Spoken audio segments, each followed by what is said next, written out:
God's Eye View by Charlaine Martin. But it was to us that God revealed these things by His Spirit. For His Spirit searches out everything and shows us God's deep secrets.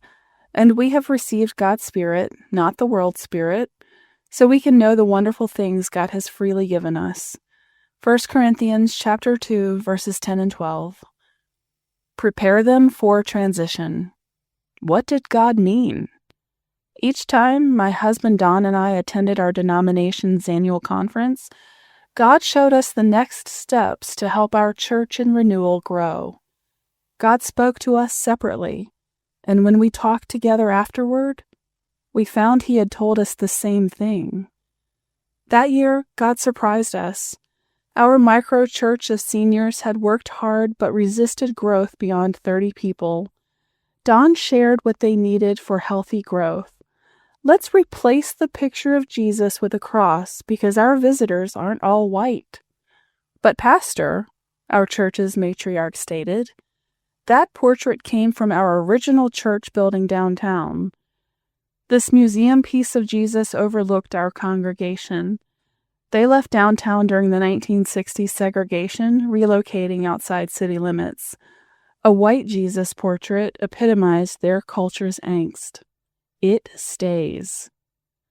Don later recommended getting a dumpster for the church's trash, replacing the pews with chairs, and preparing the church for growth.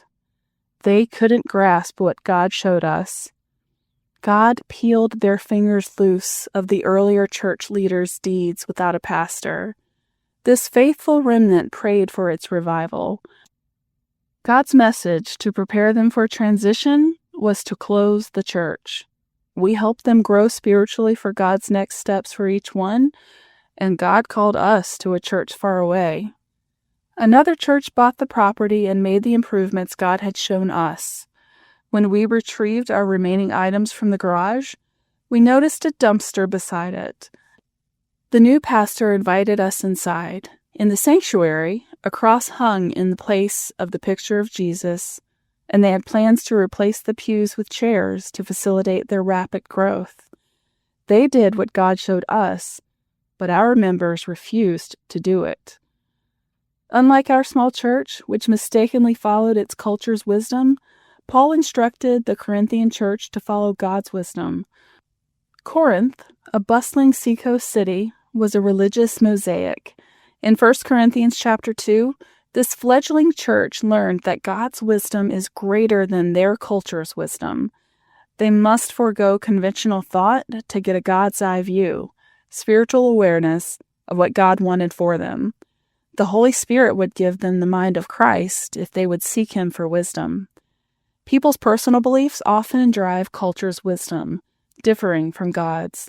We must rely on the Holy Spirit to see issues from God's viewpoint, which is vital to growing and thriving, vital to grow and thrive as Christ followers. God invites us to see His truth. The indwelling Holy Spirit, whom Jesus told the disciples about in John chapter 15, verses 26 through 27, reveals God's wisdom to guide us. Spiritual awareness comes from God, not our culture. He gives us spiritual eyes to see His truth when we focus on Him by communing with Him through the Bible, reflection, and prayer. Questions for reflection. Do you hold on tightly to what you or others think rather than seek God's plan for you? Do others insist on their so-called truth? Or do you seek God's wisdom through prayer and Bible meditation?